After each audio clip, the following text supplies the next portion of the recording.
I want to go ahead and create a remarketing list. Some people call them remarketing audiences, some people call them remarketing lists. Either way, it's fine. Okay, and these are going to be lists that we're going to use in future campaigns.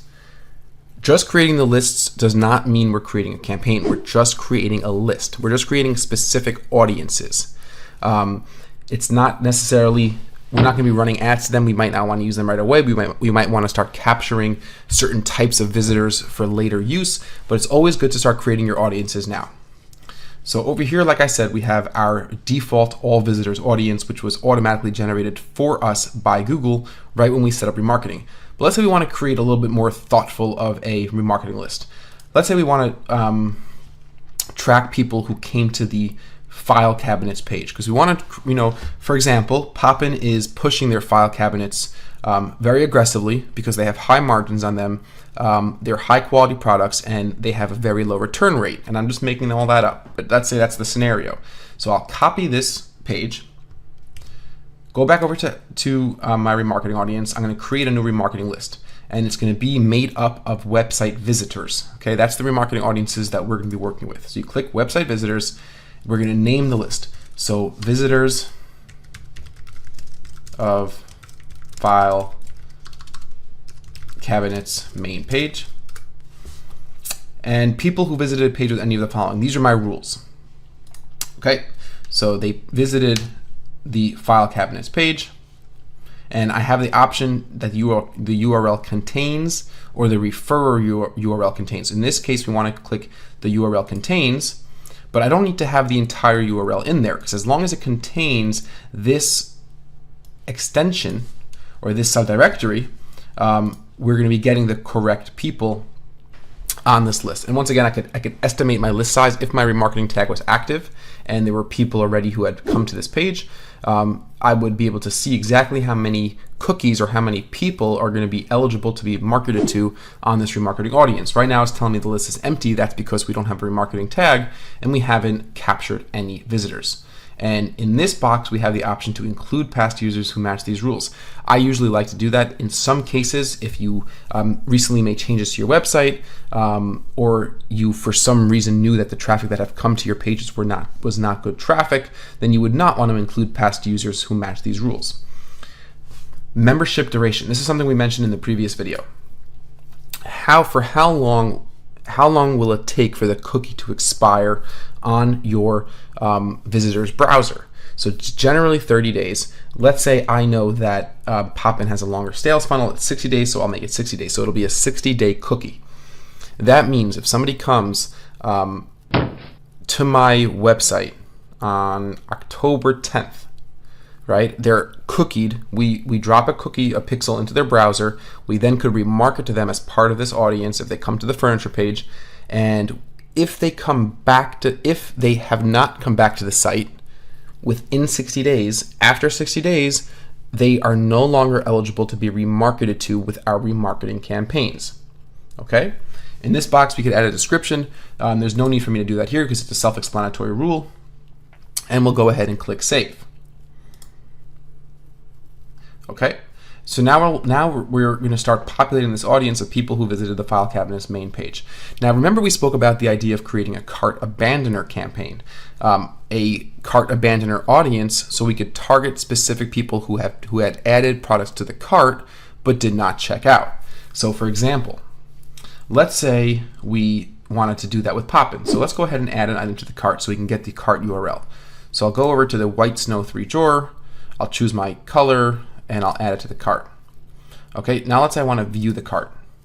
So if I want to view my cart, I want to then take this URL after I viewed the cart, because this is the URL that signifies somebody coming to the site with a product in the cart. Now you might be thinking, well, maybe the person clicked on the cart icon and they didn't really have any products in the cart, so they're not really a cart abandoner. And I would say you're right. That could happen. But the overwhelming majority of people who are coming to the cart page will have a product in the cart. Okay, so I'll take the cart URL, just the end of it, go back over to my AdWords dashboarding. I'm going to want to create a new remarketing audience. Once again, we'll choose website visitors. We'll call this one cart abandoners. Visitors of a page, and we're going to start now we're going to add a rule. So first we're going to include anybody who visited the /cart page, okay? But we want to add a second rule. We want to make sure there are people who did not check out. I don't want to run a remarketing campaign for file cabinets for people who already bought them. So I want to make sure that it's only people who added items to the cart, but not people who checked out. In order to do that, we need to add a second rule. So we click plus rule. One page must have all of the following. And over here is where we create our second rule. So the URL does not contain / and I'm not going to go ahead and order a $300 file cabinet right now, but let's just assume, let's pretend that their URL for the order complete thank you page was order dash confirmation. That's a pretty standard one. Okay, I'll click done, and now I have two rules. I have the people who visited a page that included /cart, but they did not view a page that included or contained / order confirmation. Those are the people that will be eligible for this audience. Okay, once again, let's say I want to make this a 70-day membership duration. I'll click save, and now I have my third list, right? I have a automatically created all visitors list that AdWords made me. This will be everyone on my remarketing list. Visitors of file cabinets main page, and cart abandoners. Okay, so that's the way we set up remarketing audiences. As time goes on, and once you have your remarketing tag, you're going to start seeing list sizes here. You're going to start seeing people populating these lists. Now, what about running a remarketing campaign? Okay, now we're not going to get very deep right now at this time into setting up display campaigns, because this course is really focusing on search. But let me show you the steps to basically apply this list to certain campaigns. Okay, go back to all campaigns, and we're going to create a new campaign.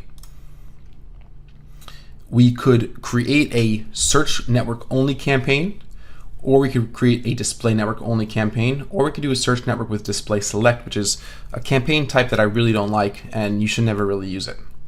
Okay, so let's say we were going to do a remarketing campaign for search, because that's very appropriate for us.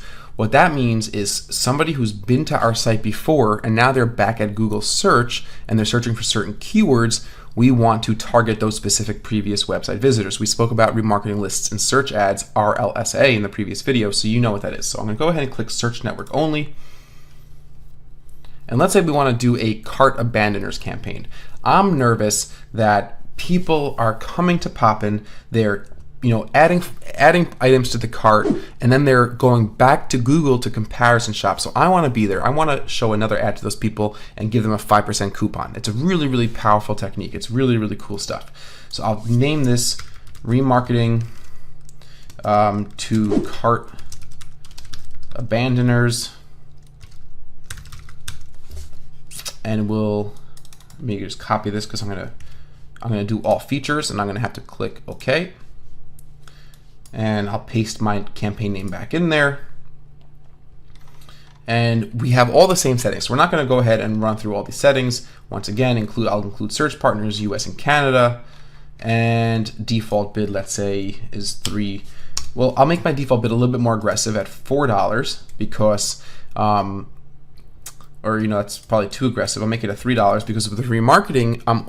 I know that the quality of my visit of the visitors who are going to be seeing my ad is going to be very high, because not only do I know that they were on my website, because I'm only going to be using our cart abandoners audience to target this campaign, I know that these are people who are very close to checking out. So you know what, I'm going to go back up to $4 on that. And our budget, let's make it $200 a day, because I'm really want to make sure I get all the impressions possible. And I'll choose my delivery method to accelerated. I could add my site link extensions right from here. So I could add some site link extensions, and I could schedule it if I want to, and we'll click save and continue. So ad group is remarketing, or 10% coupon. So this ad group will be focused on giving people a 10% coupon to come back. And keep in mind, we're only targeting this ad that we're writing now is only going to be shown to people who have been to our site and who have added products to their cart, because we're only going to be using the remarketing audience called cart abandoners to target these ads. So headline could read something like, very straightforward.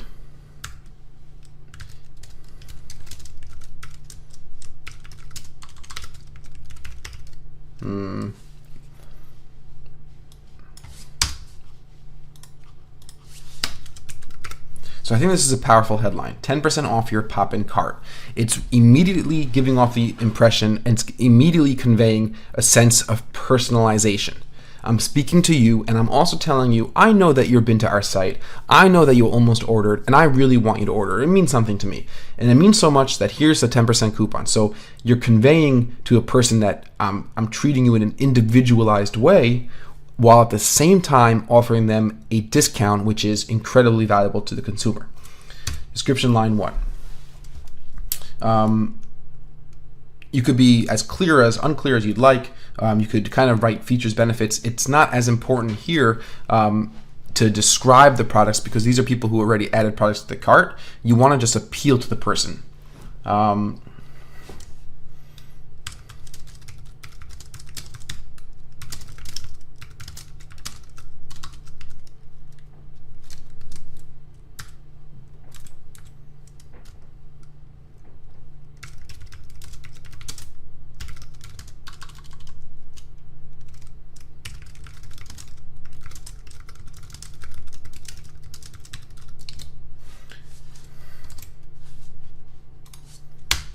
So here we have 10% off your pop-in cart. We were so set to see you go. Once again, it's more that personalization, and here's the call to action. Complete your order today and save.